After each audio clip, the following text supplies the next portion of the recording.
It's a case marked by violent clashes, vicious words, and you have the nuclear weapon. You can finish them in a minute. Dangerous political power play. This is not press freedom. This is using the press as a sedition, subversion, succession tool to overthrow a government. And viral satire.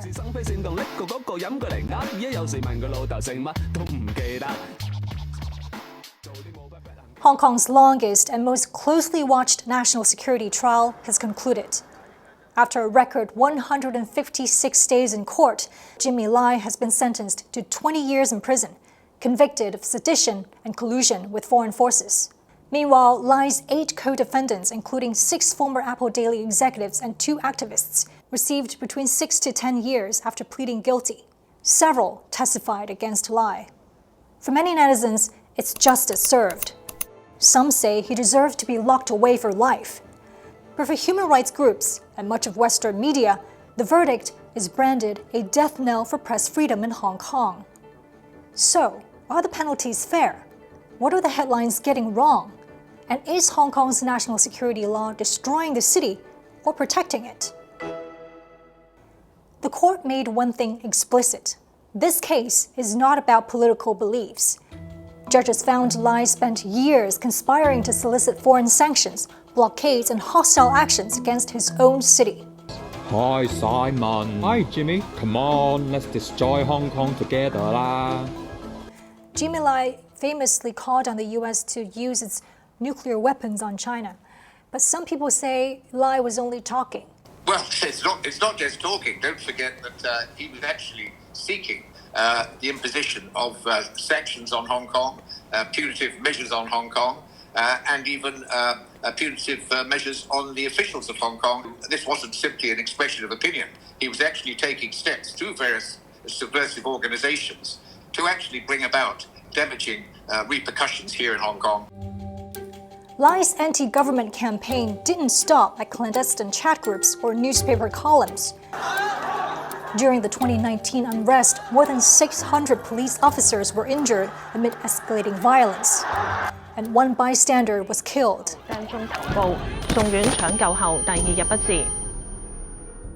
Personal information of police officers and lawmakers were published online, exposing families to harassment and threats. Lawmaker and barrister Junius Ho was among those directly targeted.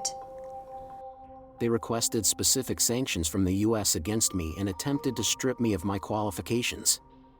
There's a sense of poetic justice in all this, especially as Lai's op-eds and clandestine group chats about me contributed, in part, to a trial leading directly to his guilty verdict. Some alarmists claim Hong Kong's rule of law is under attack. Hong Kong's legal community says the opposite. This was the longest national security trial in the city's history, 156 days in open court. Judges examined more than 2,200 pieces of evidence. Over 400 public seats were made available for every hearing. He was in the box himself for well over 50 days. That was another record for Hong Kong. Jimmy Lai, as a defendant, has been given every latitude to say whatever he wants in his own defense.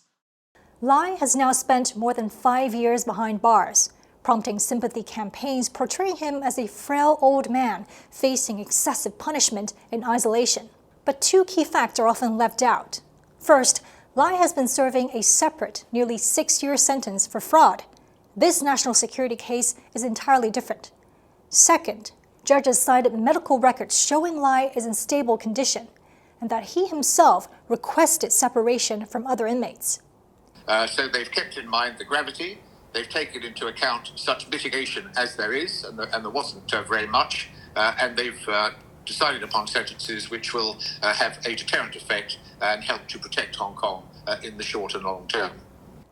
When legal arguments fail, the humanitarian card is played. US and UK politicians call for Jimmy Lai's release. On one hand, they accuse Hong Kong's courts of being controlled. On the other, they try to influence the outcomes themselves.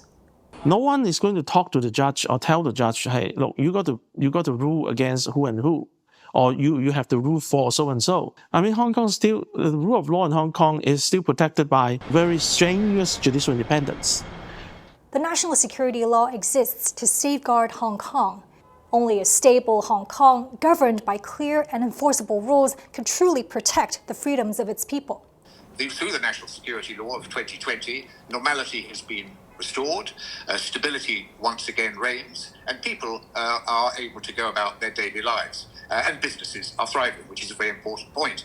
Last year, Hong Kong's economic growth rate was 3.5%, which was well up on the 2.6% of the previous year. Over 400 companies now awaiting their initial public offerings. And so the economy is doing well. None of this would have been possible if the National Security Law had not been enacted in 2020, because in fact it's turned out to be Hong Kong's salvation.